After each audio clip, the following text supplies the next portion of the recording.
Hey Charlie, Hi, what Jimmy. did the two Jedi say when they walked into a hotel? One room for 2 nights, please. I'm leaving. I'm leaving the show. Goodbye, everybody. And that Farewell. was one of the better ones I found today. Guys, petition in the Instagram DMs to get Jimmy a new joke book because this one is getting real crusty. Wanna buy some death stick? Roger, roger. Jedi. That's not a moon. It's a space station. Always a pleasure to meet you. And my allegiance is to the Republic, to democracy! You failed, Your Highness. I'm a Jedi.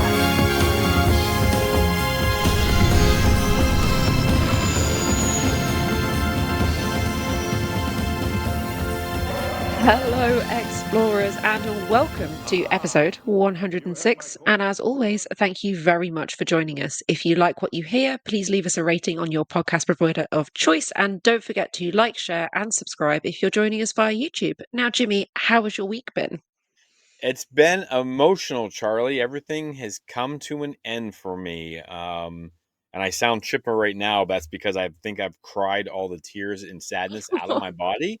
Um, it was a great week. We finished up school. Been with Derby for 15 years.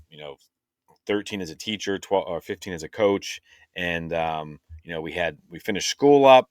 We had our banquet for the girls swim team. That was really emotional, and it was a lot of fun and just a lot of love there. Then we went to state, and had an amazing weekend with the girls up there as well. We took 10 of them up there with us, or 12, and yeah, so it's been an exhausting week, emotional week. I need a summer to recover. Unfortunately, I'm a teacher, Mm. so I'm going to get that. So, um, how about you? How's your week been? And do you have any, like, I don't know, fun facts maybe for us? Oh, oh, I've had quite a good week, guys. We have officially been given a date for moving house, which is insanely exciting. Finally, finally, middle of July, everybody. Very, Oh very yeah. exciting. However, what I'm more excited about is my fun fact for this week, and this one is for all of my American football fans. Did you know that the cheers and jeers emanating from the audience during the pod race in the Phantom Menace are actually audience members from a San Francisco 49ers game? Sound designer Ben Burtt recorded the crowd himself during the football game. I did not know that. Well, I guess in that time period they wouldn't have had a lot to cheer for either, though. So good job by Ben Bird. Ooh, Oh, sick ooh. burn. All right. Speaking of the Phantom Menace, why don't we head over to our Force encounters for this For week? my ally is the Force.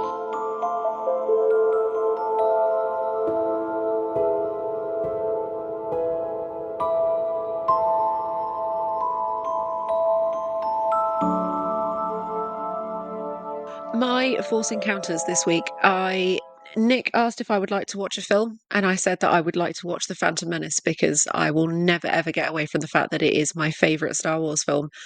And that's now turned into having watched the entire prequel trilogy over the last couple of days, but specifically The Phantom Menace.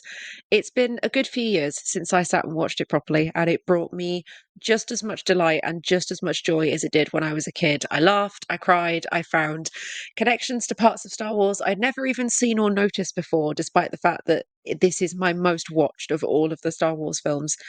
And straight afterwards, I watched the Tales of the Jedi episode about Count Dooku. Highly recommend watching those two together at the same time. One Oh yeah, straight that one would after be the great. other. Really, really sets you up for Attack of the Clones in like a whole new way. Thanks to Dave Filoni for weaving that story together oh so nicely. Yeah, Jimmy, do you have a Force encounter for this week? yeah. You know, yes. Right now, I'm in the middle of the Wayseeker, the Acolyte book, and Ooh. I've had a hard time enjoying some of the books outside of the High Republic. But given it that it's Vernestra Rowe and it's also Master Indara from the Acolyte, and she's in a different place in her life, and Vernestra Rowe is in a different place, and we got Justine Ireland back who introduced this character for the first time in the young adult books, or maybe the mid grade reads. I can't remember which level. I've been really enjoying it. It's actually, like some good Star Warsy lightsaber battles and just some, cool stuff with the council. I'm not very far into it, but I've really like it's got my imagination. It's captured me, which the last couple books it's taken a while. Sometimes it feels like it's forced me, like I forced myself to get through parts of it. This has just been clicking, so that's been really fun. And yeah, so I guess that book right there, and I'm trying to get it done before the last book of the High Republic comes out in mid Mhm. June. So I'm going to knock that out. But yeah, so mostly just reading this week, getting ready to go. So, but why don't we head over to the news and see what's coming out of there, shall we? The people in this crowd will soon be among almost 40,000. For those who are among the who've seen a new 900 with science news fiction media or movie in the promotional parks and tickets, the this theaters. sneak preview promises to be the only chance to see The Empire Strikes Back. We have got a heck of a lot of news to get through this week, so everybody buckle in. I'm gonna kick us off with on Friday's episode of the Box Office podcast with host Scott Mendelson. Deadpool and Wolverine star Ryan Reynolds revealed that he's pitched an R-rated movie set in a galaxy far, far away. Reynolds is quoted as saying, I pitched to Disney. I said, why don't we do an R rated Star Wars property? It doesn't have to be an overt A plus characters. There's a wide range of characters you could use. And I don't mean R rated to be vulgar, R rated as a Trojan horse for emotion. I always wonder why studios don't want to just gamble on something like that. However, in regards to starring in it, Ryan said specifically, I'm not saying that I want to be in it. That would be a bad fit, he said. I want to produce and write or be a part of behind the scenes. Those kinds of IP subsist really well on scarcity and surprise.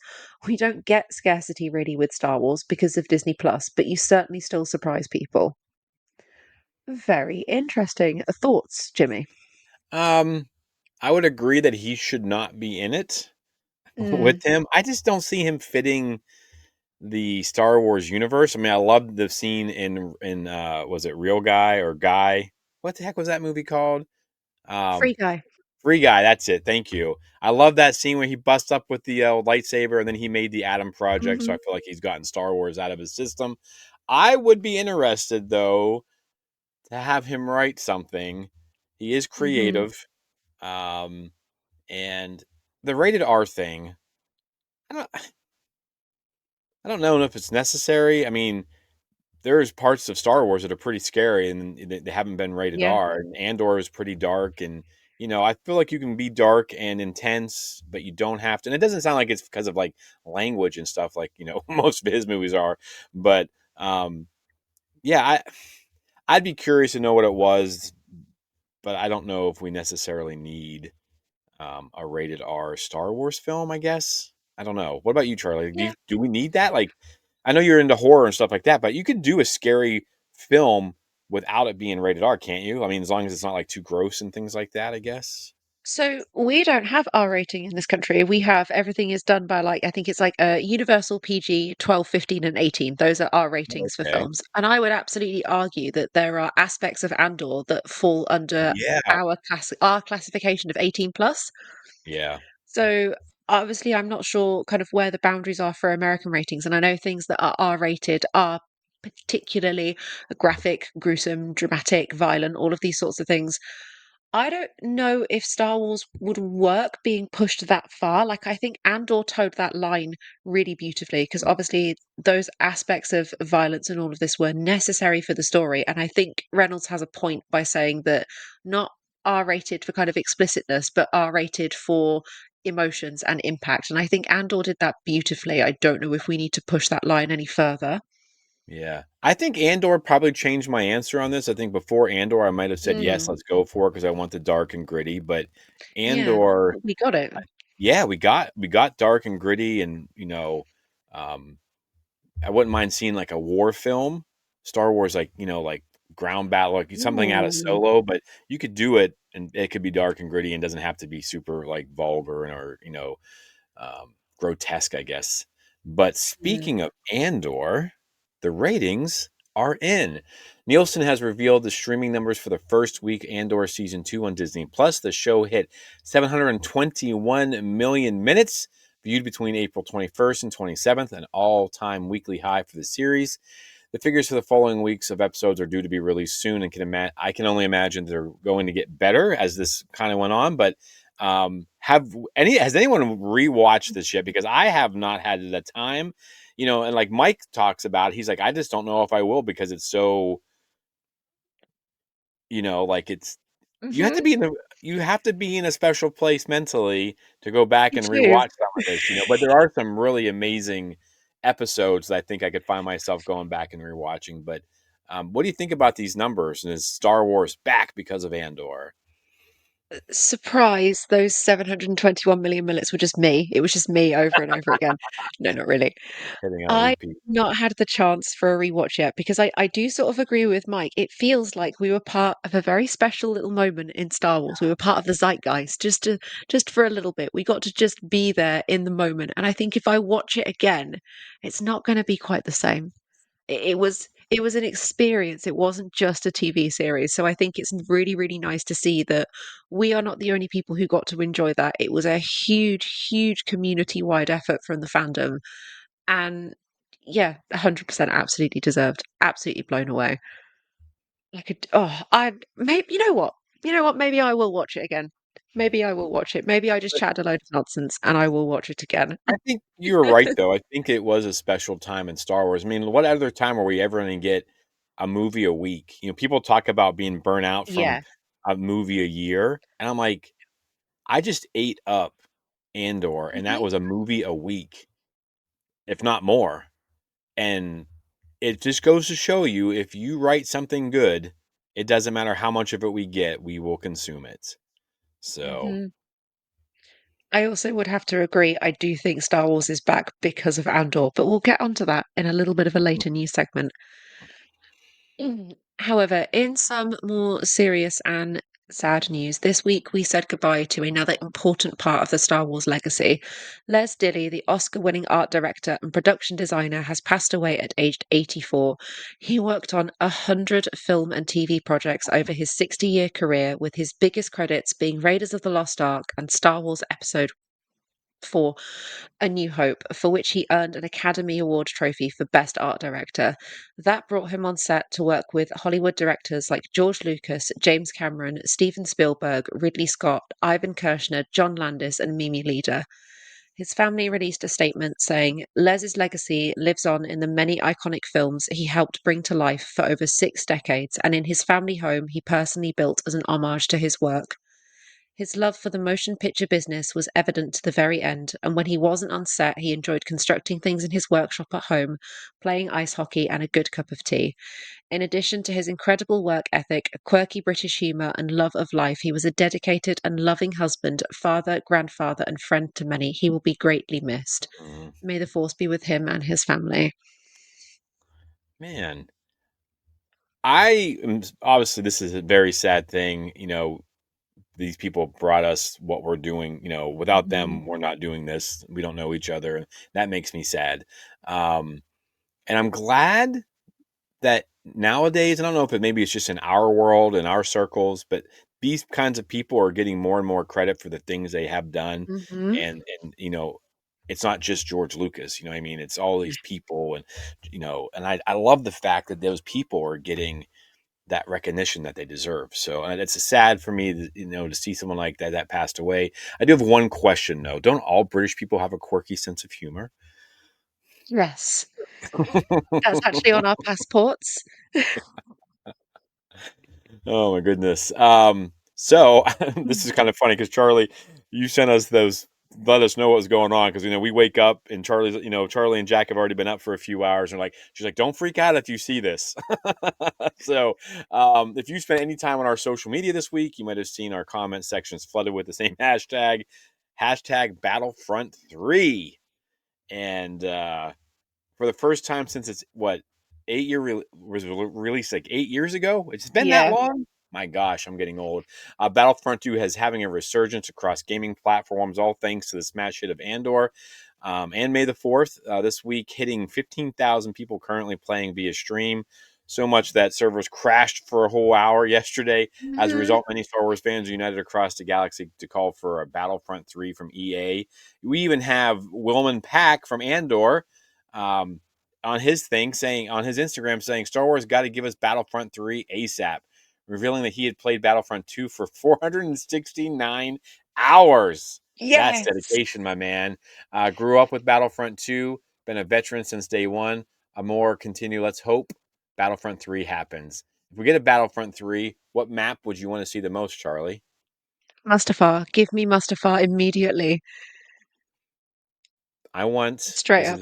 this is a little twisted. I want Gorman. Oh, Jimmy. Too soon. Too soon. Too Too soon. soon.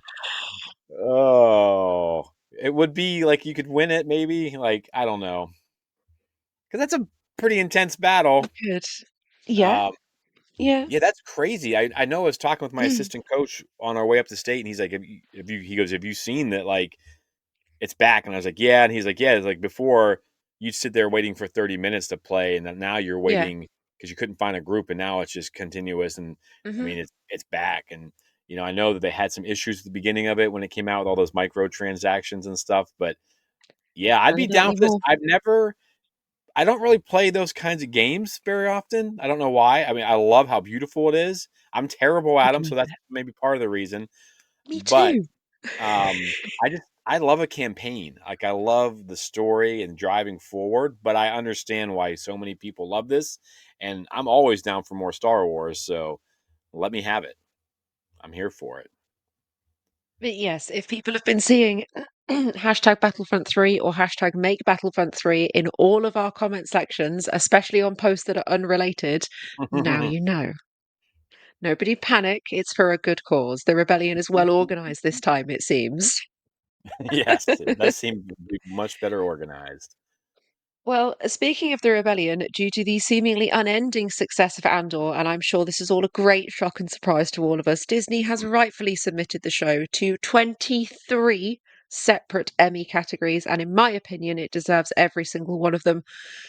Now, for my own enjoyment, I will be reading them to you, but a little faster than usual, so everybody keep up. Outstanding drama series, directing for a drama series, writing for a drama series, lead actor in a drama series, supporting actor in a drama series, supporting actress in a drama series, guest actor in a drama series, guest actress in a drama series, guest voiceover performance, casting for a drama series, cinematography for a series 1 hour, fantasy sci fi costumes, period fantasy sci fi makeup, non prosthetic, period or fantasy sci fi hairstyling, production design for a narrative period or fantasy program 1 hour or more, musical composition for a series, original dramatic score, original music and lyrics, picture editing for a drama series, sound editing for a comedy or drama series 1 hour, sound mixing for a comedy or drama series 1 hour, special visual effects in a season or movie, stunt coordination for drama performance or stunt performance. Woof. If you had to pick one of those, Charlie, which one do you want them to win? I want them to win all of them, obviously, but Obviously, all of them. It would be a toss up between specifically any of the costuming ones or writing for a drama series because I think Tony Gilroy deserves the credit, hands yes, down. that's crazy. That's exactly what I was gonna say. The costuming in this movie, this series, like this event that was Andor season 2, um, just blown away by the stuff. Like I can't even imagine what that must be like to try to, you know, we're gonna hear a little bit about what it's like to make a Star Wars production. You know, Hmm. a 30-minute production, and it sounds like Yeah. it was pretty challenging Hell. from what our friend has told us, but, you're looking at, like, what, like, 12 hours of footage and that you're filling it with thousands of extras or hundreds of extras, so, yeah, if they don't win some of these, there's been that's some, I'm gonna call, malarkey on that McClunky on that one, I guess I should say. McClunky. That's McClunky on that, so, we had one last bit of news that just kind of came out, and it says Ryan Johnson still wants to make his hashtag Star Wars trilogy. Um, and he says, I wouldn't rule it out happening. If I get back in the Star Wars universe someday, I'd be the happiest person. And that was a quote from Ryan Johnson. How do you feel about that? Yes, because having Having spent a bit of time, I ended up falling down a bit of a rabbit hole on how exactly the mess of the sequels happened, how they ended up going from JJ to Ryan to JJ, and none of it quite being cohesive. Yes, I would let Ryan go near that again because visually the man is a maverick. Like he's absolutely incredible. His visual appeal for filmmaking is second to none. I'd put him on the same pedestal as Wes Anderson for that kind of that Yes. aesthetic. Ray from Nowhere is such an interesting character choice. It is such an interesting backstory, and I am devastated that he never got to flesh that out in the way that he maybe wanted to. Mhm. So I would be really interested to see him given strictly a whole trilogy, a beginning, a middle, and end, a bookend, start and finish, to actually expand on some of those ideas. And yeah, it wouldn't be Ray, it wouldn't be those characters, but I'd give it a go. Yeah. Honestly, I've really, really softened on Ryan Johnson and his directing in Star Wars over the last couple of years. Obviously, I think having a girlfriend whose favourite film is The Last Jedi probably has helped because she does sort of beat me into submission about it. Um, how do you feel? I know that it's kind of been a bit up and down, really. Well, I tell you, and people are always surprised by this. And I know Sean Hudson's always surprised by this conversation we have, but The Last Jedi ranks at the very bottom for me. Like it's between that and like Attack of the Clones, just my least two favorite films. And it's for a plethora of reasons. Not because I think it's a bad film. I just don't feel like it fits. But I would absolutely 100% love to see Ryan Johnson get a trilogy. Maybe his own characters. He can do whatever he wants to him. He can subvert whatever, like he can do literally whatever he wants in the Star Wars galaxy. It's big enough that he could be off on his own little portion, different sector, something. The guy is creative. I mean, at most of the movies he's made I've really enjoyed. I just The Last Jedi doesn't hit for me in the fact that it doesn't my barometer most of the time is how do I feel when I walk out of the theater, and I walked out of there like what. But then Mhm. as time went by and, talking with Sid and talking to some other people, people point out the things that they love, and I see it and I have more of appreciation for it now. Like I don't mind to rewatch it. But it would not be up there. But I would absolutely 100% love to see Ryan Johnson's creativity, cinematography, all these things that he does. And, Ray from Nowhere is a really bold choice not to connect it to I wanted it to be a Kenobi, and I'm not mad about that. Um, Same. and it didn't really matter to me, like, who she was or what she was, but, like, that is a pretty bold choice in the Star Wars universe that anybody can be important. We focus so much on that Skywalker family that it kind of takes away from anybody else in the Star Wars galaxy. So, yeah, I would definitely be down for that. It'd be interesting to see, um, what he could create. I'd be curious, what he would do. So, but yeah, I would be down for it.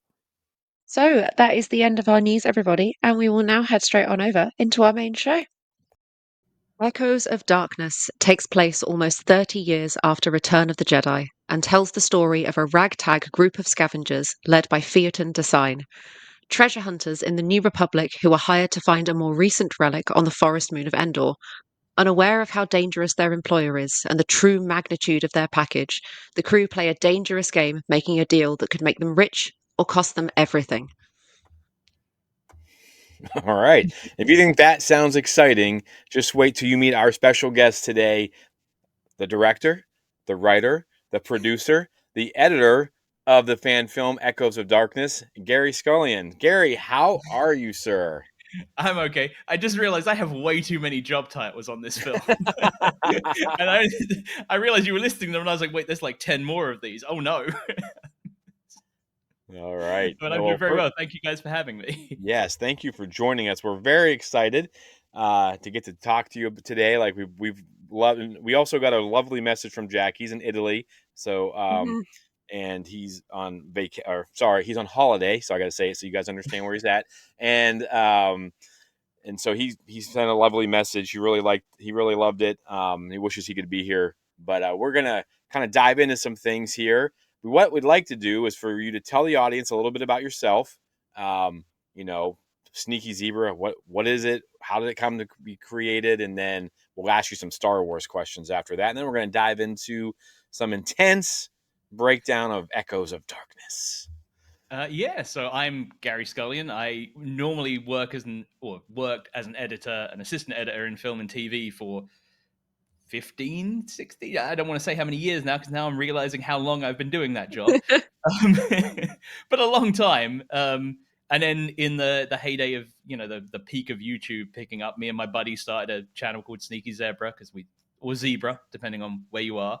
Hmm. And we, started out as just making geeky little skits and things around the house. And uh, that evolved into filming cosplay music videos. So we went around to San Diego and all these various conventions to film stuff like that and made little short films and stuff in the background. And that's kind of how Sneaky Zebra has kind of originated. And then it's kind of plodded along in the background as career and stuff have, taken over. But it's still, and then Echoes was the last project we kind of still had in development to go up. So there's the immortal question of what happens next. But that's kind of the basics of that. But me and Star Wars go back a longer way than that. Well, tell us about your Star Wars adventure. What is it that when you think of Star Wars, what is like kind of the first thing that pops into your head? And was it a movie? Was it a TV show? Was it a video game that pulled you into the galaxy far, far away? Mine is, it's kind of convenient given what happens in the context of this film, is my earliest Star Wars memory, and it got me hooked at, I think I must have been about 5 or so, is my aunt was looking after me, and she'd stick something on the TV just to distract, and I'd be running around playing with toys and whatnot. And I ran into the living room, and I remember this clear as day. I ran in, and speeder bikes were going through the forest moon of Endor. And as my aunt put it, I stood there, locked eyes at the TV. I didn't sit down. I just stood there staring at the TV until the film ended. And then she just put it on again from the start. Um, and Wow. now, conveniently, I own a piece of ILM storyboard signed by Dennis Murin of the speeder bike going through the woods, which I do not Wow. have here. It's in London because I didn't ship it over whenever I moved to LA yet. But Oh my gosh. that's my focal point of everything. So I had to have a Scout Trooper helmet in my film Absolutely. because it's burned in my brain as Star Wars is Scout Trooper helmets. Oh my gosh, that's amazing. That's a great one. How many hours I've spent running through the woods pretending I was on a speeder bike. So, Mhm. um, okay, so I get it. That sounds like most of us, just that one thing. That's awesome. What would you say? So, I mean, Return of the Jedi, is that your film? I mean, obviously that's what got you hooked onto it. Yeah, I Like, think it's one of those ones where I can go. Empire is, I think, a better made film and everything, Mhm. but for me, enjoy, if I'm feeling down or whatnot, if I have to pick one Star Wars to put on, it's going to be Return of the Jedi, because that just instantly brings back all of that. Being a little kid, because that was the one I and I loved Ewoks because I was the perfect target demographic for that. Oh my gosh, we'll have some questions about that later because I mean, you don't treat them very well in this film. You may now notice a lot of things that were probably brewing in my head for decades. Yeah, that's so fun. So do you have like a favorite character or anything like that as well? I mean, is there, something from Return of the Jedi or, any of the Star Wars that really kind of resonates with you? Yeah, I mean, I always have the two characters I kind of drift between forever, which is I think everybody to a certain extent at some point is Han Solo ends up being, at some point everybody's kind of like de facto go-to kind of vibe for a certain generation stuff. But I always love Lando. All right, yeah. Just, and he gets to wear Han's wardrobe every now and again, or is Han wearing his? You don't know anymore. Yeah, it is confusing. So, oh my he gosh, inherit an entire closet. that's no capes though, no capes. No, capes. You don't get to keep the custom pieces. Oh, that's funny because I can see these little nods in your film now. That just saying these things. I'm like, oh, okay, I get this now. I get this. I thought some of those things are so clever too. So yeah, we're gonna go ahead and we'll dive into some of these questions. Are you ready, Charlie? No, I'm curious to know because obviously I've been so in deep with this thing for so long. I'm like, I don't even know what people want to know about this thing anymore. I had to severely restrain myself over these questions because it feels like there is so much. I actually just want to take a moment and say, Gary, I think this might be one of the coolest things I've ever watched. Within the first minute and a half, I was hooked. I was in it. I was locked in for the entire half an hour and just absolutely blown away. Like you, the team. I think I watched the credits back multiple times just to see the sheer number of people you've managed to put into this. Like it's so impressive. It was. Thank you so much. I don't even know what to say. Bless you. Just yeah, absolutely amazing. And I guess I want to start off and ask kind of what inspired you to make a Star Wars fan film, and was there a particular character, era, or storyline that really motivated this project for you? So, fan films is kind of a weird one because that was essentially my entire career is because of fan films. And it seems like a weird thing to say, but back before in like 2003, I found the Force.net had a fan film board, and I discovered Ryan Ooh. versus Dorkman, which is this lightsaber fight, which I now know Ryan and Michael was one of the backers on Echoes.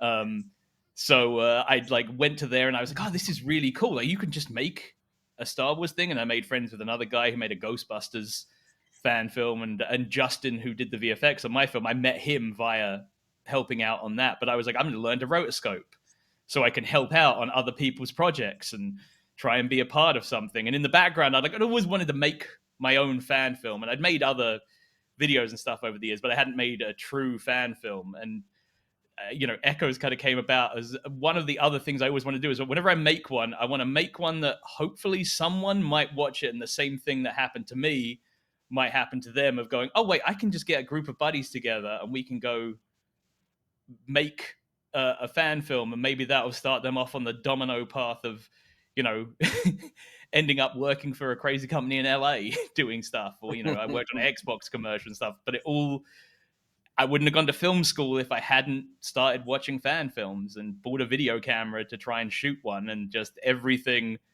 It's kind of like the end of like a certain journey in my life, I guess. Of I started out helping on these and ended up making one finally, like 20 years later. um, That's honestly, that's so what genuinely, what a story for you to get into this. That's wonderful.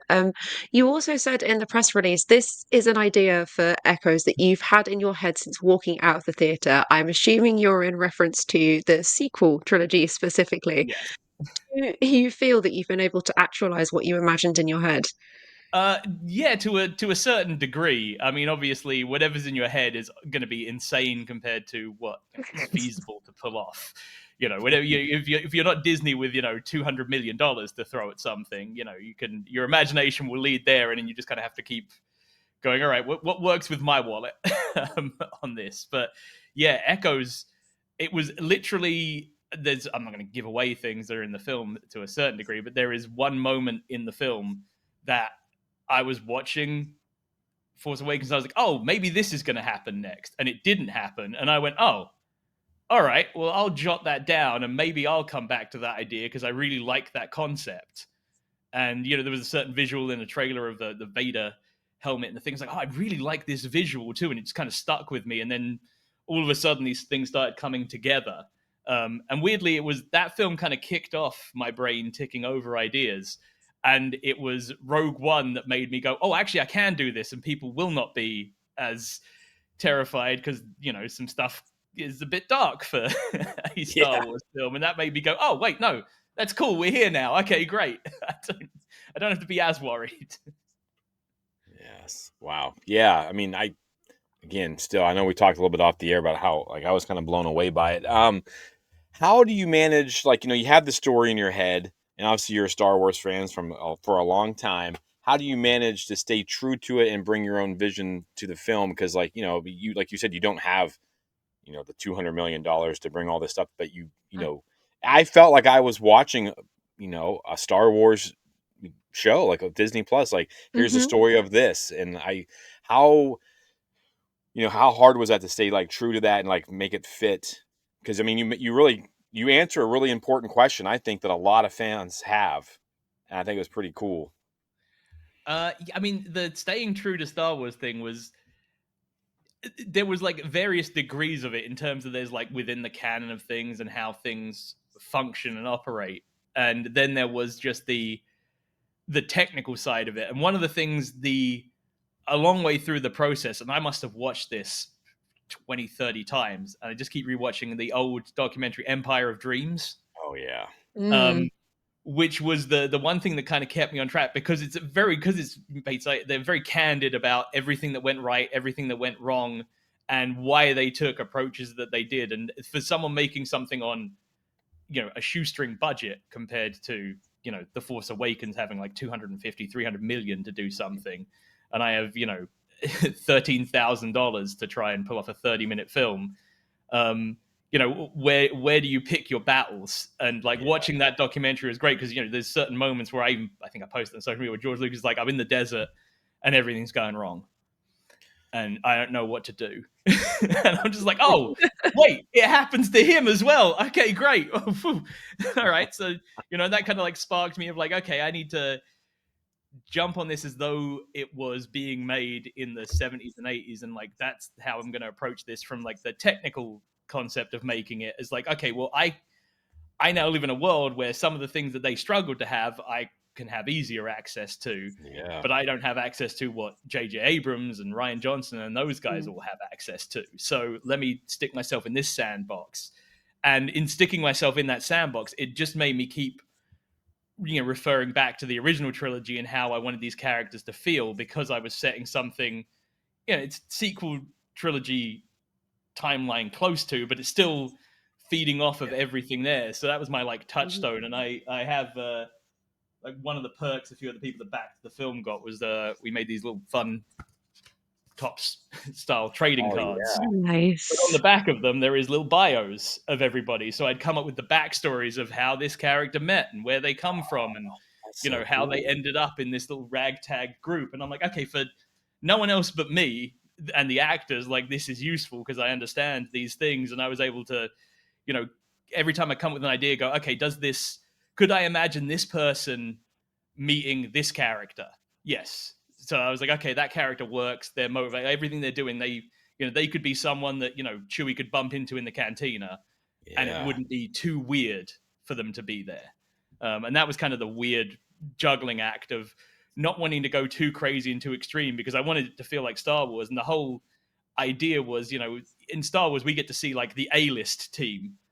And it's like, but there's the B and C and D teams out there. Like, what are they? What are they like?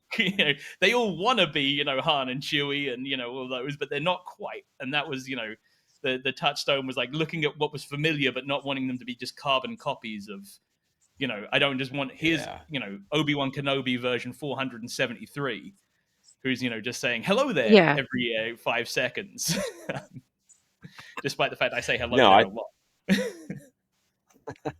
No, I thought there was a lot of great little nods to different, the different characters that we know and love, and obviously there's a couple of things, and I mean directly to some characters. So yeah, you talked about like the challenges and things like that. How long from you walk out of the theater and you have this concept, but then you say, all right, I'm going to make this, and I think in the press release you said originally it was like 10 minutes long. You hit the pandemic. And then, of course, it comes into a 30-minute film. So kind of walk us through, like, how long has it taken? What's that process like, I guess? And, like, some of your biggest challenges? Because it sounds like, I mean, you're going through some of the same things that George, went through, obviously without the backing of Fox and everybody else. So, no, it was like obviously, like, Force Awakens was what kind of kicked off the idea kind of brewing in my head. So, I get over on the 10th anniversary this year, but we're still 9 years from it at the moment, so I'm going to stick with that. But like that like sparked like an idea, and then that kind of like I say, Rogue One came out, and that made me more confident that I could try and come up with what I wanted to do. But really, I'd say from it kind of hitting the ground running of being an actual production where I was, making costumes and props and everything, that was probably about 7 years ago.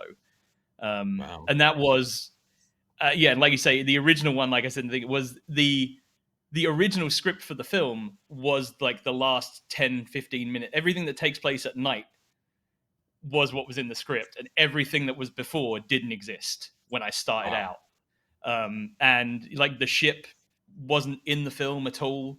Wow. You know, there was just various giant things that didn't exist that just, as the film kind of started going along, things opened up. So, you know, as soon as I knew I was going to be able to have the cockpit and everything for the ship, I then went, okay, well, I only want to do this if it makes sense to the story. So I'm going to need to write. And it worked out in the benefit of the story, because then I was able to make people, you know, I was able to go, oh, I can actually flesh out these characters, because, you know, without that, they don't have as much to them, and you don't know their relationships as much, because you don't have huge amounts of interaction. There's like, you know, several characters, and you're just instantly thrown in with them. And I was like, okay, like this gives me time to build this up, and it'd be fun to shoot in the woods near me and pretend it's Endor, and, you know, try and, you know, and then it all evolved from what, you know, became available. And and then obviously we had the downside of, we started filming in 2019, and we started filming the night shoot stuff, and it was in December, just south of London, or November, December time. And it was, you can see breath, you know, when people are in the film. And it was so cold. We put down one of the cameras, and an icicle formed off the tip of the lens. Oh my! And we went, okay, we'll stop. We'll come back in March, because the weather will, you know, will still be dark, but, you know, the weather will be a little bit more tolerable. And then, you know, March came and the world shut down. And then for 2 years we couldn't film anything. And that was a real painful thing, because trying to get it back up and running after that is, you know, you're a fan film, so it's not like a normal film where you know, you're paying, everybody's getting paid to show up. You're like trying to fit it around people's work schedules and just general life stuff. Yeah. And you're going, okay, I need the 6 of you to be here on this day. And it's like, well, 2 of us can do it. It was like, okay, well, I'm going to have to figure out how to film with the 2 of you guys, and then film the other guys and cut this all together to make it seem like you're all in the same place. And like that's why it kind of ended up taking so long, was it was this juggling act. And during the pandemic, we decided there should be a space battle, which was as you do. That was Justin Rader, who was my VFX supervisor on it. He came up with one idea, and I was like, "Oh, that's really cool." And he goes, "Yeah, you know, it's a shame we don't have more Star Wars in this Star Wars thing. Like, we could actually have ships flying in space doing more than what they do in the script." And I was like, "Well, I made it easy because I didn't want him to be overwhelmed." And then we redid it, and he did get overwhelmed, and it took, you know, him fitting it between his day job of VFX. You know, it was like, you know, here's 3 shots, and then it's like 6 months later, here's another 2 shots, and, you know, and he was, oh my gosh, he was so busy. He was just like, I don't have the time, and it's like, you know, this holiday break, I'll fill this in. So a lot of things, you know, if we could contract it down, it probably wouldn't have taken 7 years, but just fitting it around everybody's lives, it just, you know, it just dominoes out further and further. Wow. So what I'm hearing is that you're getting the full George Lucas experience of making a Star Wars film. Congratulations. That must feel great for you. You can see why I kept going back to Empire of Dreams, right? Because I needed validation of like, no, this is fine. This is how Star Wars was, and that's my go-to. Well, that's really. Oh, sorry, Charlie. Go ahead. No, I was going to ask another question. I just want to say, like, 7 years and then just still plugging away. Like, it's impressive. I mean, I applaud that, because most people would have walked away after the pandemic, most likely. But just to keep grinding like that, it's really impressive, man. Like, everything you've done and all your friends and things like that. Yeah, and I have to thank everybody that's in the film for, you know, having to, like, Mark, who plays Theoden, he filmed across like 6 years of stuff, because I kept adding things, like, you know, it's okay, now I've added a whole sequence where you're going to try and fix a hyperdrive, and he was like, God, I don't even know if I'll fit in the costume still.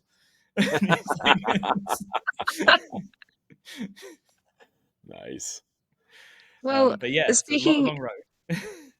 of VFX, we were both immensely impressed by the set, the costumes, and most specifically of all the special effects and the visual effects. How did you handle all of those kind of aspects on a project of this scale?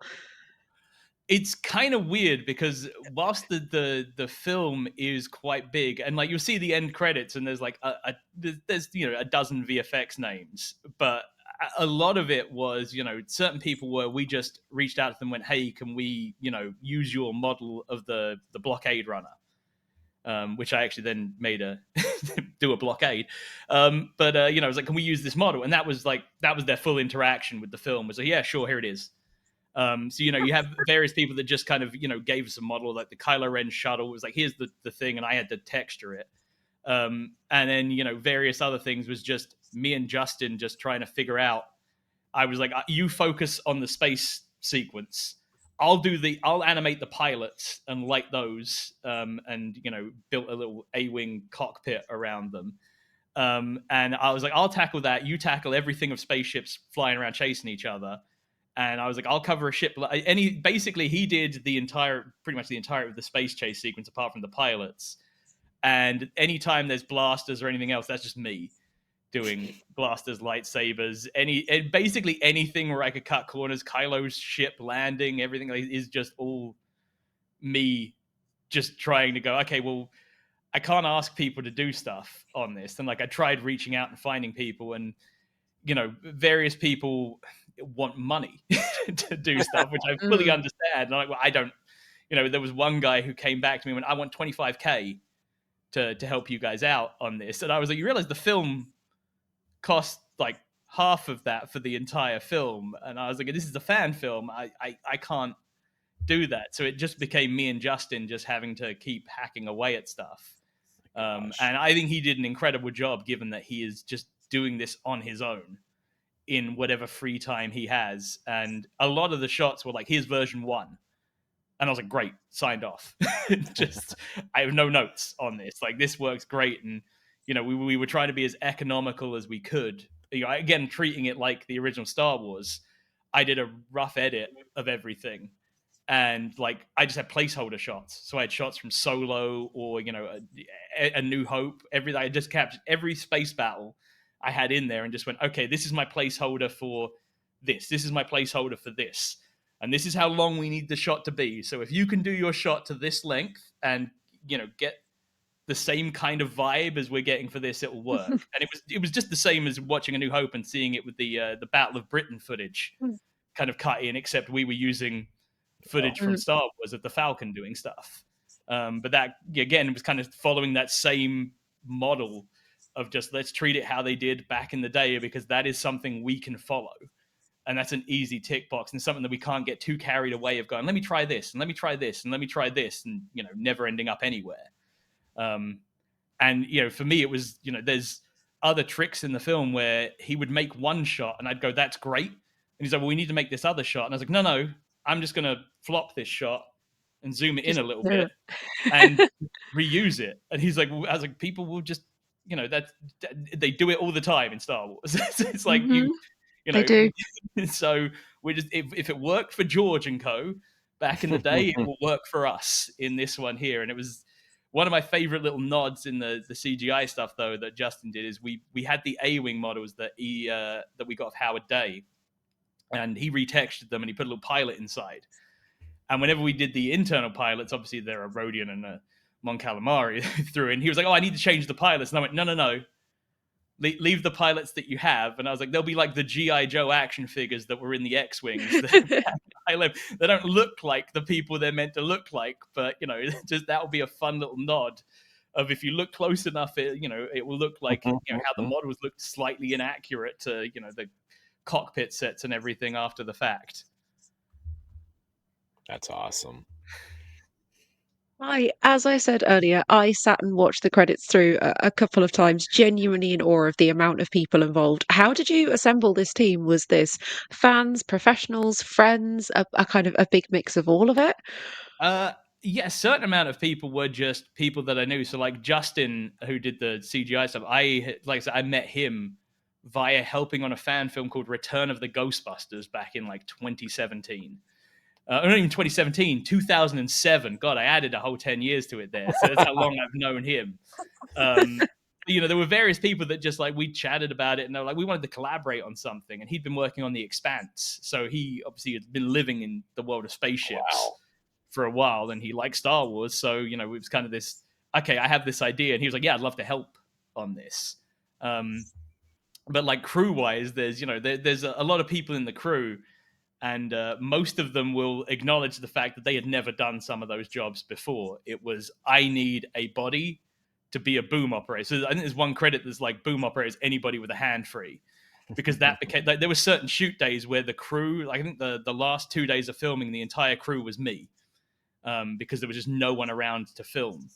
So it was, three of us, one guy dressed in the Kylo Ren stunt suit and just me filming stuff. And then my other friend just helping, going, okay, what can I do?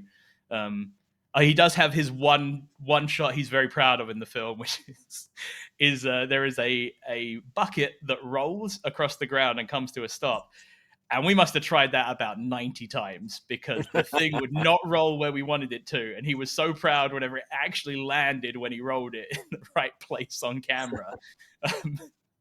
But it was a lot of people just kind of came out just to help. And like some people would just, we shot, I think 28 days of total filming on the film. Wow. Whenever you put everything together. And like some of that was just me wandering around the woods getting plate shots to, put a creature in a tree. And other days was here's 5 cast members on set and 5 crew people. But it's kind of a lot of juggling because certain people, obviously I'm giving everybody the credit of like, hey, you did this, you helped me do this film. And some of them, a couple of them sent me a thing back. It's like, I only came for one day. And I was like, I know, but if I didn't have you there on that one day, I would have been in real trouble without having extra people there to help with stuff. And some days were difficult, but other days it was just kind of, this is great, I have enough people to wrangle this thing together, because it was a monster trying to pull that many people on set together. And like there's a whole sequence in the film where there's an exchange between 2 groups of characters, and 4 of the actors here never met the other actors over there. And what the guy who plays Saktos in the film, for one shot, plays Theoten's ass in a shot, because I needed a shot of a blaster on a holster. So there's a guy who plays a completely different character. It's like, Rich, you can kind of fit in Mark's costume. He couldn't make it today, and I just need this shot so that this character and this character are facing each other, and I need to dirty the frame. And I think the lead actor, Mark, made a joke once. He really liked that shot. He goes, because his ass looks great in that shot. And it's like, but it's not your ass. It's like, it's Rich squeezed into a pair of trousers that's just too small for him. But and then obviously we had a lot of people that kind of backed the film as well, which I love singing the praise, because those guys, without them, there wouldn't be any film to begin with, because this would have been well outside. I'd still be making the film now if it hadn't been for them supporting the project. Wow. Yeah. So you talk about all these people that are part of this, and obviously all the actors and things like that as well. Was a love of Star Wars necessary for being in the cast? Like, I mean, you reaching out to like cosplay groups. I mean, how did you find some of these, as I'm watching it, I'm assuming like these characters are characters that they cosplayed before and they brought them to you, or did you create these characters and they had to, they are all creations that I came up with. Oh, wow, okay. But Laura, who plays Giselle, she was a cosplayer. So whenever we filmed cosplay videos, it just so happened I made concept art, and she messaged me and went, this concept art looks a lot like me. And I was like, actually, you're right. It kind of does look a bit like you.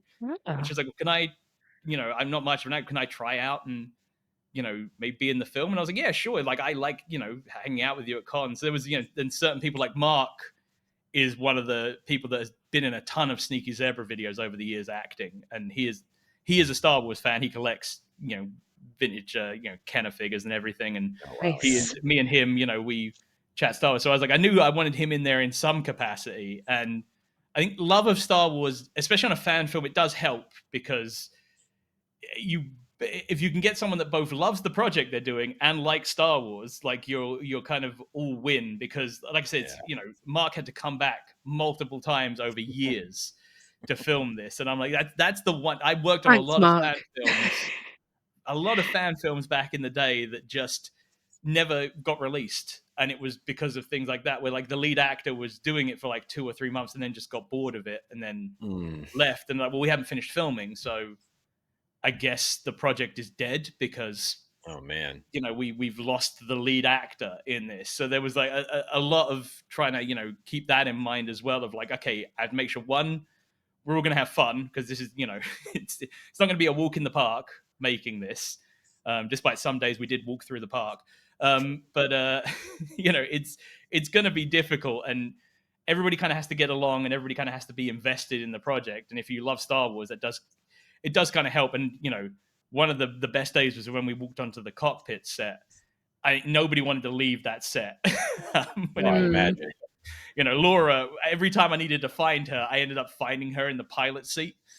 And just in between takes, she was just sitting on a phone, just sitting in the pilot seat. I was like, oh, okay, well, the seat's not even that comfortable. But, you're in the cockpit of the Falcon, so why not? I'm blown away by some of that. So I was some questions about that.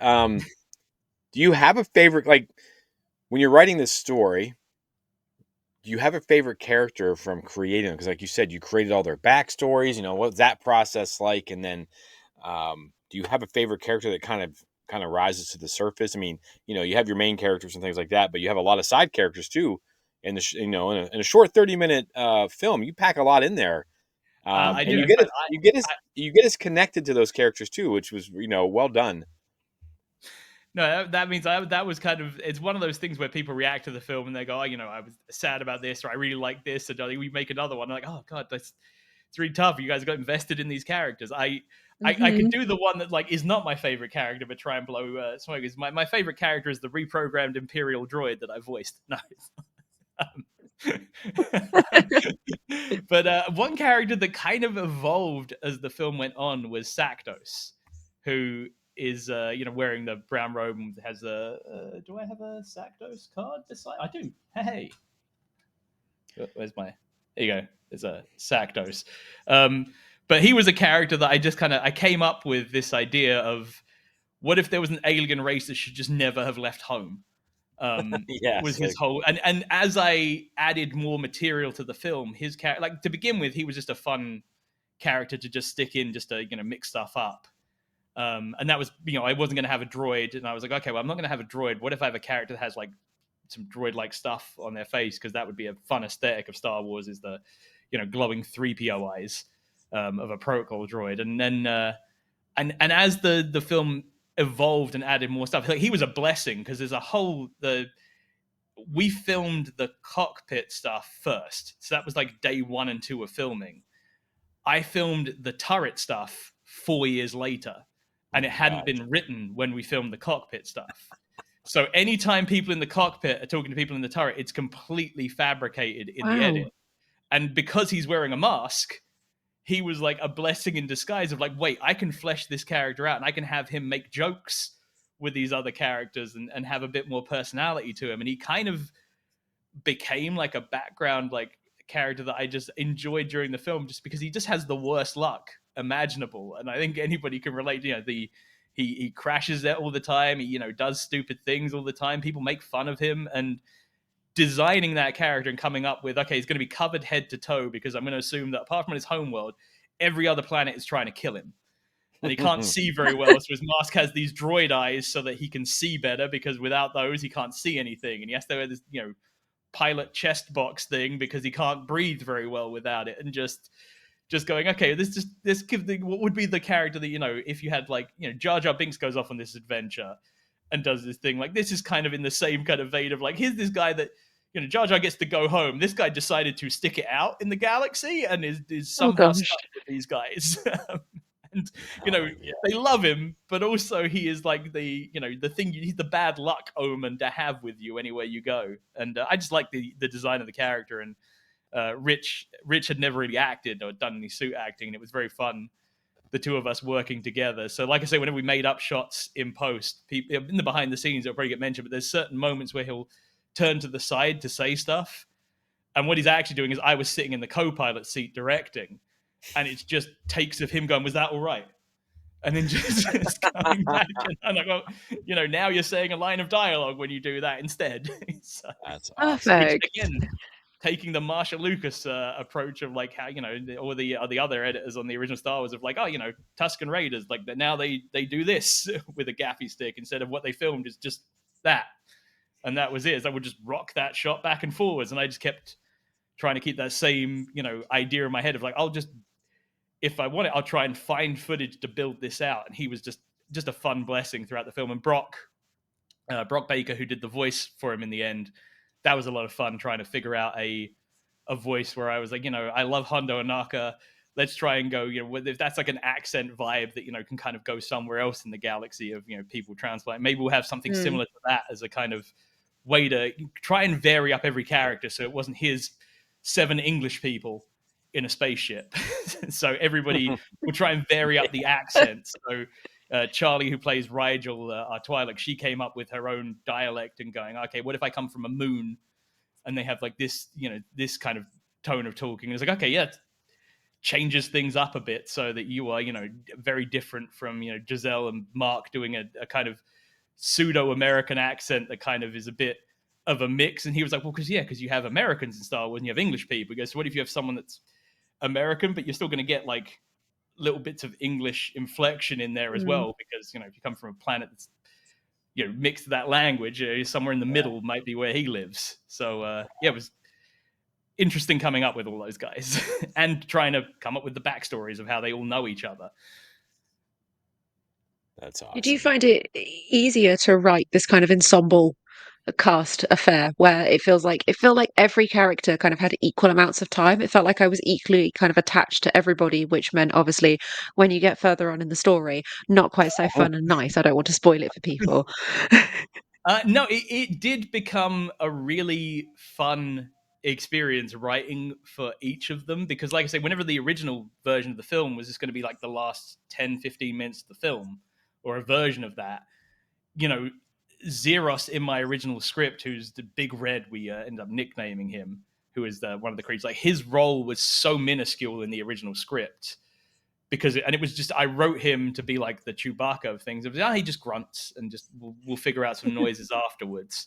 And John Campling played him for a portion of the film, and then we had to recast partway through because John had shaved his beard for working on a Final Fantasy game, and then his beard grew back out, so we couldn't put him under the prosthetic. So my friend Sean, who also plays a stormtrooper, came in to play Zero. He's Tom Cruise's body double for some of the Mission Impossible films, which is very strange to go, there's a guy who looks a bit like Tom Cruise and we shoved him under a mask on both of the roles he plays. But he created a whole language for the character and came in, instead of grunts, what if he does this? And and it was kind of getting to flesh out those characters was just a lot of fun, because you then kind of got to go, the relationship between these guys is this, and these ones is this, and I think that was kind of the fact the film kept getting bloated out, like really, I think benefited the second half of the film, because I think without that, you wouldn't care about a lot of the characters. And I think in expanding out the beginning of it, there's like one scene I really loved writing, which was just an exchange between Rigel and Giselle, where they're just kind of standing around waiting, and they're discussing almost the politics of the galaxy after Return of the Jedi. And I was like, okay, this is a fun, way of exploring where these characters are. Like, they're both on the same ship together and they're both doing the same thing, but their opinion on stuff, like, I can add a bit more weight and depth to these characters. And yeah, it was a lot of fun, and I'm glad I got to expand the film out and tell more of those character stories. And like, a lot of people were like, would you make a prequel? Would you do this? Could you make one of just this character's thing? And like, that's yes. Do I have another 7 years in me? Hopefully it doesn't take that long next time. Oh my gosh. How has the fan community, the Star Wars fan community, responded to this film, and how important was crowdfunding for this project? Crowdfunding was astronomically important, just because it's, even though I managed to get by on doing, I like I joked at the beginning, when you see the credits, my name pops up all over the place. And that was kind of that thing of like, well, however much money I raise is not going to be enough ever to do any version of this. So I was like, okay, I'd see other fan films like, oh, we have $100,000 budget to do this. And I was like, oh, I wish. So I'm going to figure out how to make costumes. Like, I'd done cosplay stuff before, but I'll figure out how to make the look for each of these characters. And, I'll build props. And luckily, the Kylo suit I didn't have to worry about. I just had to get a stunt one for it. But and Phasma I didn't have to worry about. And the trooper, like they were things that Joe, who plays Phasma, owned. That she owned the trooper armor as well. So I had like certain things where I was like, okay, I don't have to worry about that. Thank goodness for that. But I do have to build everything else here, and a lot of it was kind of going, okay, that means that I can put the money where I need to focus putting the budget, which was, making sure, like, sorting locations, making sure. And I had a lot of, to begin with, I had a lot of support from other places. So there's like companies like Light Panels lent me some lights for filming. I say some, they lent me this giant 4 bank of lights, and they lent me 50 battery packs for them. Oh my. So that we could do Wow. night shoots without needing a generator. Because I pitched the idea to them and I was like, hey, look, I live south of London. I'm trying to make a Star Wars thing and I want to shoot at night because no one is ever stupid enough to try and shoot at night, because it's a ridiculous thing to try and do when you don't have money. And they were like, oh, well, we could lend you like this bank and these other 2 lights. And I was like, okay, well, I have enough other lights that I can kind of try and do this. But then obviously pandemic hits. So we do the first half of the night shoots. Some companies are struggling post-pandemic. Yeah. So they were like, we can't, give you this. And the company that was lending us some lenses and camera gear went under. So that I then had to start, I had to buy lenses. So and that didn't even come from the budget. That was me just going, okay, if I work this job, I can earn enough money to buy a set of prime lenses to keep filming because I can't afford to keep hiring stuff, because then it's going to eat the budget even more. And, filming the space station section in LA, I had to hire, a soundstage that had something built on it already to work as a space station. So it's like, okay, well, money is being, so I'm making sure that I'm getting the most out of whenever I spend money to try and, and saving it where I can. So it was definitely tough because, whenever I say a $13K budget, like a lot of people go, oh, that seems like a lot of money. And then we did the math on it. I think it might have been even the crowdfunding deck, but we went, how much is on average one episode of The Mandalorian cost versus our budget? And we're like, okay, so we are 0.065% the budget of one episode of The Mandalorian. So we were like, to put it in context, we are basically a woo, and that's it in The Mandalorian. Like that's, you just get that one little sound, that's the entirety of the budget of echoes. Which, whenever you put it in perspective like that, it's like, okay, yeah, we did pretty good with, and the fact that people backed us and we were able to make this, to that extent. It was kind of great. Sorry, I've forgotten the first half of your question. I went back a route so hard. No, oh my goodness. I was just asking kind of how the fan community have responded, how the Star Wars fans have taken to this, because I loved it. It's been interesting because there a lot of people kind of react really well to it, and I will say, obviously, without getting into the nitty gritty of it, obviously there are people that dislike certain eras of Star Wars, and one of the interesting parts of that was, I'd get a lot of comments from people that go, I don't like this to this, but I really liked this, and I'm like, okay, okay, great. That because I was like, I'm making something, and I was like, because my thing takes place before this, I was like, I'm not taking any of the plot of this or baggage of this. I just want to, my touchstone for the characters that do show up in this is the opening scene of The Force Awakens, because anything after that is other conflicts come into place. You have your Finn and Rey stuff going. So I'm like, okay, that changes those characters' dynamics after that. So I'm just basing it off this one scene before Poe and Kylo Ren meet. Like that's where I'm gauging up where these characters are as characters. So I'm just gonna, use that as my one focus. And that seems to, I guess, resonate with a lot of fans of like, okay, I liked this being this. And I was like, and I was kind of leaning into having seen Rogue One, of especially Kylo Ren, of like, well, if he's a Vader fanboy, he's gonna be leaning real hard on this trying to be Vader thing. And so, and it's been really good because people who like the prequels seem to enjoy it. People that like the original trilogy, I guess, can see the love I have for the original trilogy in there as well. And, I get to put some fun. There's only one legacy character I do chuck into the film. But, there's enough references like Outpost Maydean, because I caught that. Yeah. I love the idea of Crix Maydean with his fake beard. The only thing he gets named, Akbar's off doing this, Mon Mothma's off doing this, and he just gets an old Imperial outpost named after him, and that's it. They couldn't even scrape the logo off fully from the Empire. Do you possibly have the most kind of rewarding reaction or piece of feedback that you've had, whether that's been to you, whether that's been to other members of the team? I think a lot of it has been people wanting to see more of Yeah. the characters in it, which is great because obviously you're making your own characters, and you kind of want people to like the thing you've made, and it's like and it is just a testament to the actors bringing those things to life in a way that people go, I would love to see more of X, Y, and Z. But I think one of the biggest fun moments for me was we did a little premiere in LA where my friend hooked us up in the back area of a bar, and we got projector and stuff and invited a bunch of people along, and no one had seen the film.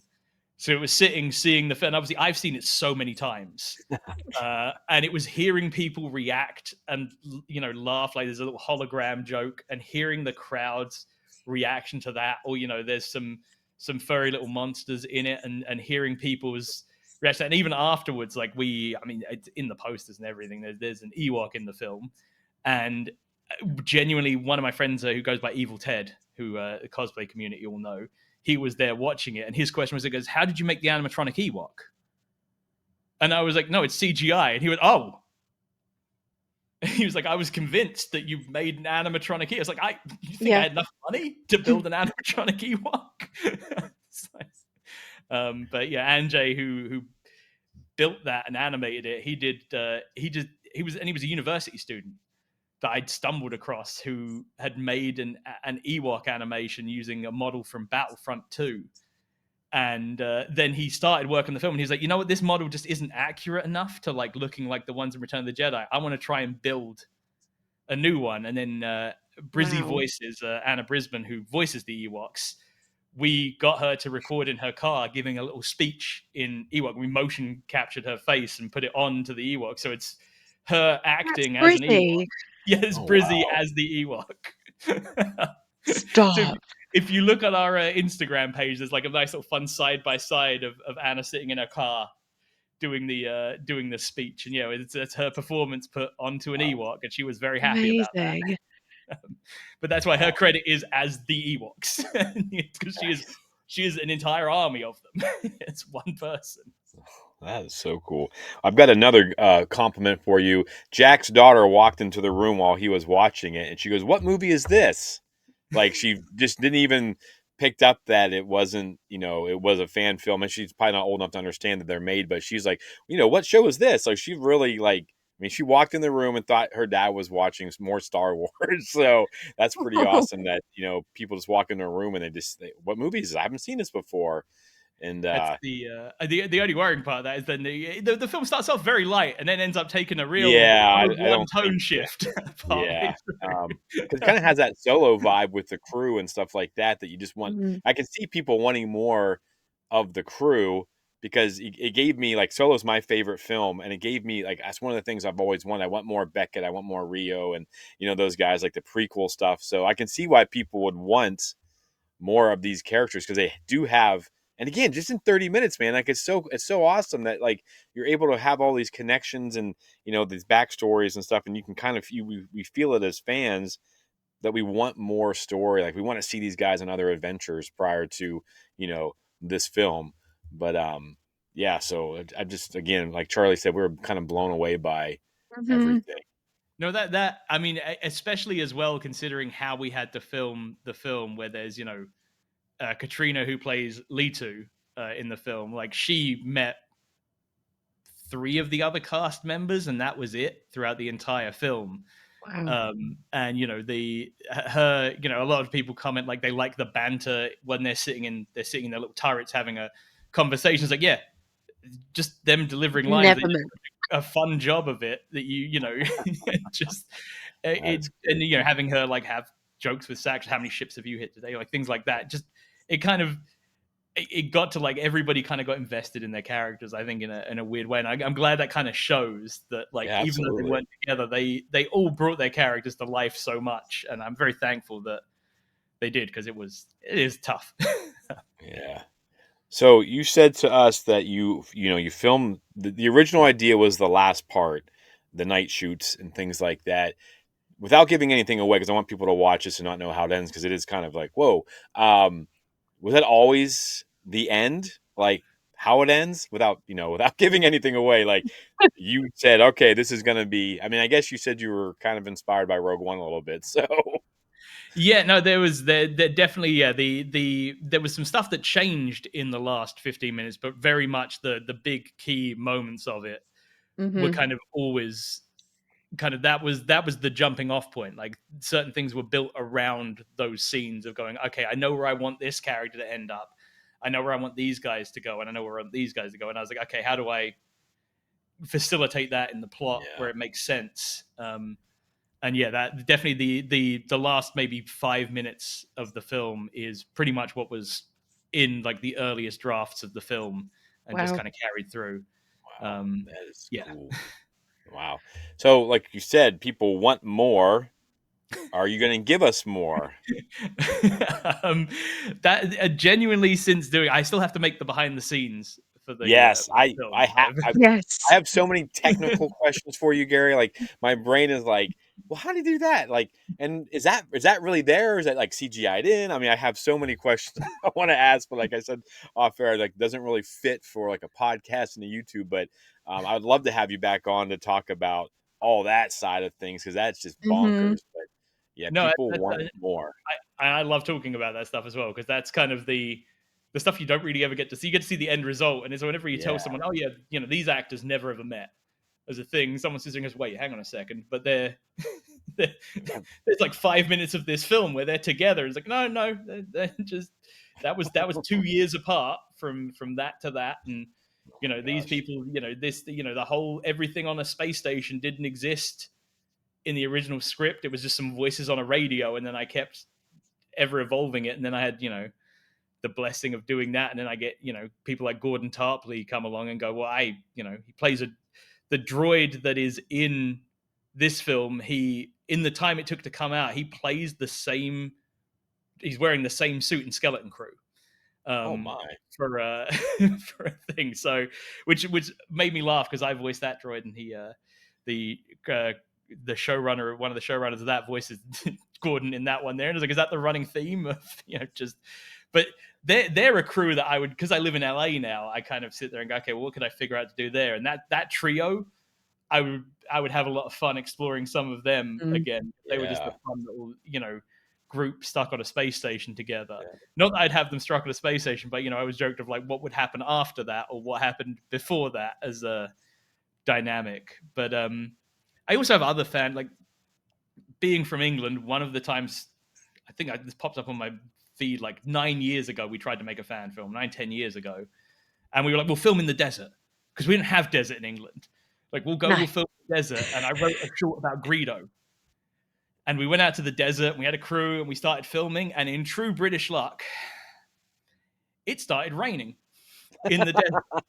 And we got rained out. So we Oh my filmed like God. half a day, and then just a storm. It wasn't even like the weather forecast was like clear skies. They was like, nope, just the heaviest rainstorm possible just showed up halfway through the day, and we had to stop. But I was like, oh, maybe I'd go back and try that, because a lot of the ideas I always wanted to do was like taking, it's like a side character like Greedo, and you go, okay, well, at one point he must have been good at his job. Like, he can't have survived this long if he's bad at this. So, that would be the thing. If I ever made Solo 2, for example, I'd be like, give me Han and Greedo having to be forced to team up That Mm-hmm. in would be this awesome. film, because that would be a fun dynamic. And then I get to A New Hope, and you get this.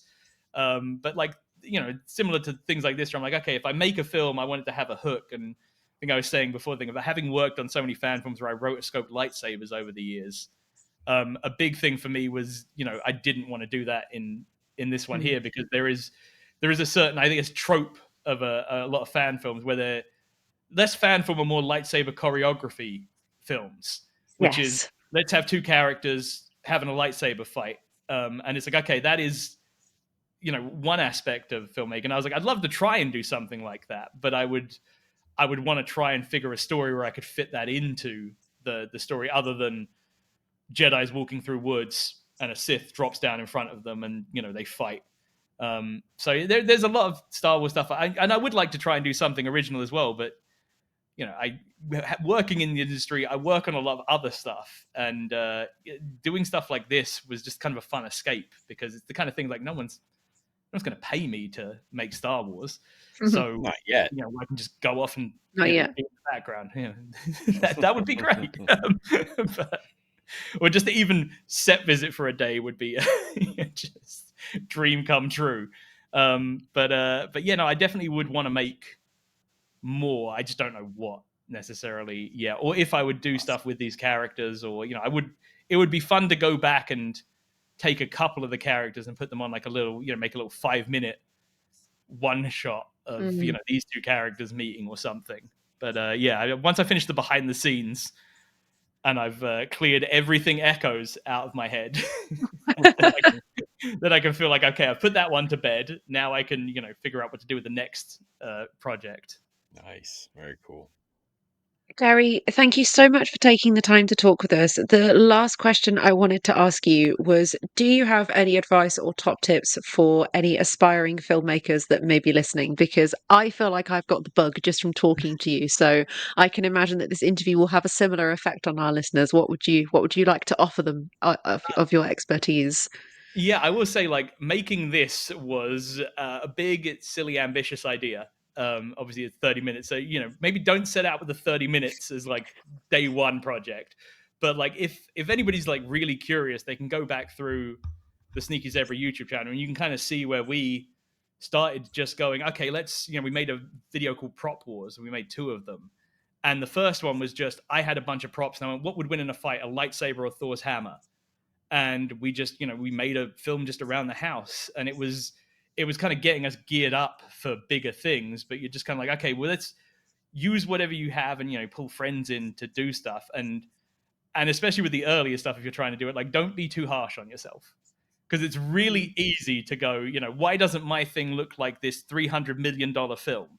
And like I said, that was what I had to keep pushing myself back and looking at 1990. Obviously, 1977 footage is better than that film has so much money thrown into it, even comparatively. But like, just work within what you have, and don't worry about view counts. That's the other part of making stuff, because view counts don't make you creative. They just they make you sit there and start judging. And it's like, there is an audience that will find the thing you've made, maybe not instantly, but sometimes a thing will, I've had friends who upload something, oh, it's had 100 views forever, and 5 years later, all of a sudden, someone picked up on this thing. But just, the great thing now is, whenever I started, I had to buy a video camera. Now I could, shoot a film on my phone, and my phone has 3 lenses in it, and you can just going out and just trying to do something. Don't be afraid to fail is the other part. And look online on YouTube, like some of the people I managed to get to help on the film,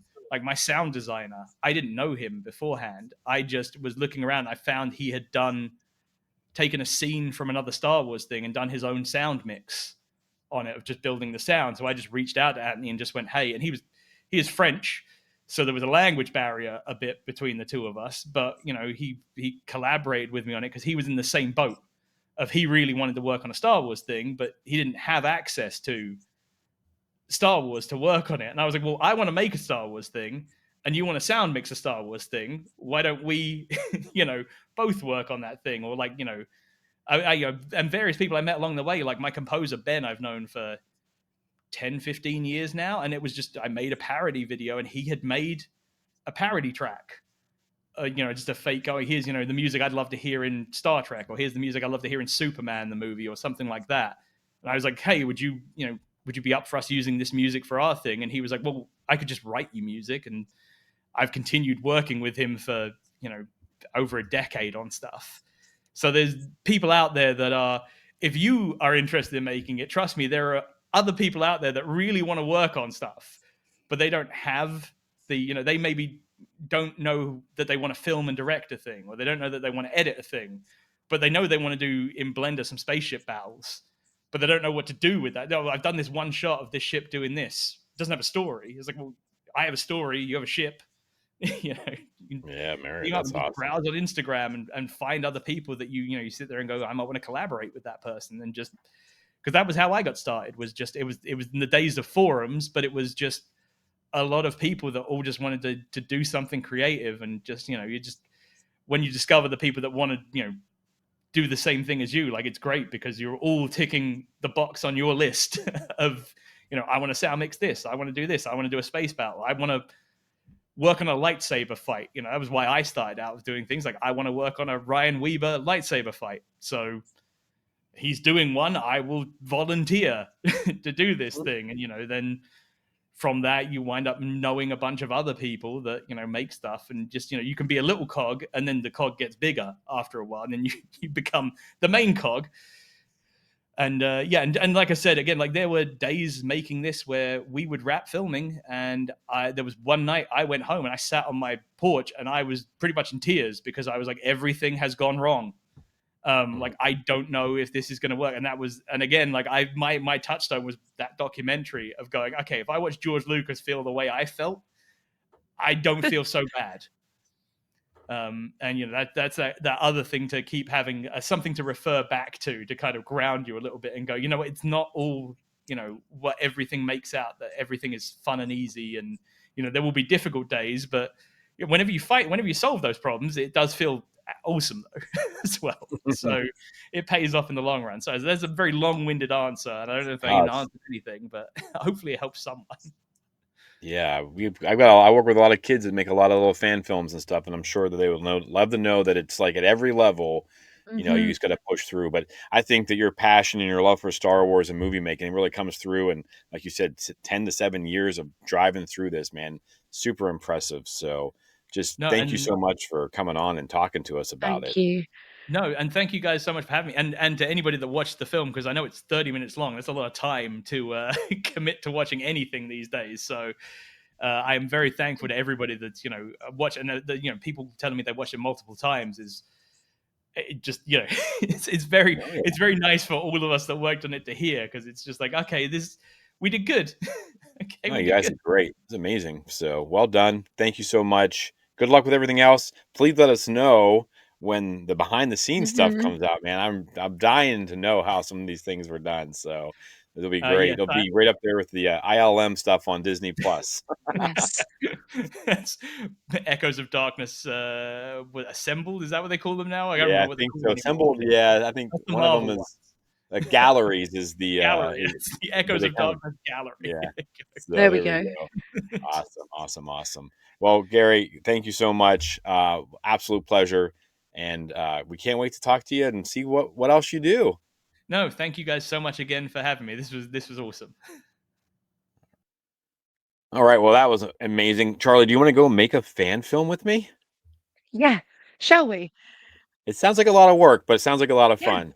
So if you have any questions or you just want to voice heard, then DM us on our socials or send us an email or voice note at exploretheforce@gmail.com. Remember to like this episode, share it with your Star Wars friends and family, to follow us on all of our social media platforms. All you have to do is search Explore the Force. We're there on everything. And if you're watching on YouTube, don't forget to like, share, and subscribe. Also, if you want to show your support and spread the word around by image as well as voice, then head over to Redbubble and search Explore the Force, where you can purchase super cool, super unique merchandise. And a massive, massive thank you to everyone who's been interacting with us via our social media. You keep this podcast amazing. We absolutely do. It's so much fun as we're growing and getting, making more friends like we did today. I love it. And finally, you've been listening or watching Explore the Force. We have spoken. We'll see you guys next week.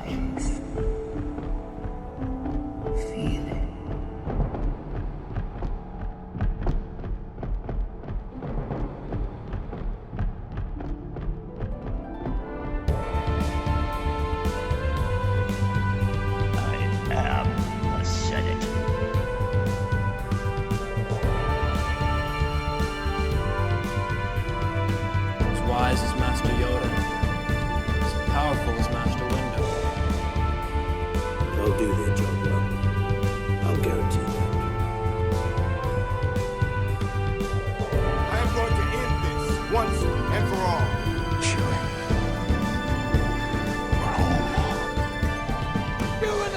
Listen, Bob,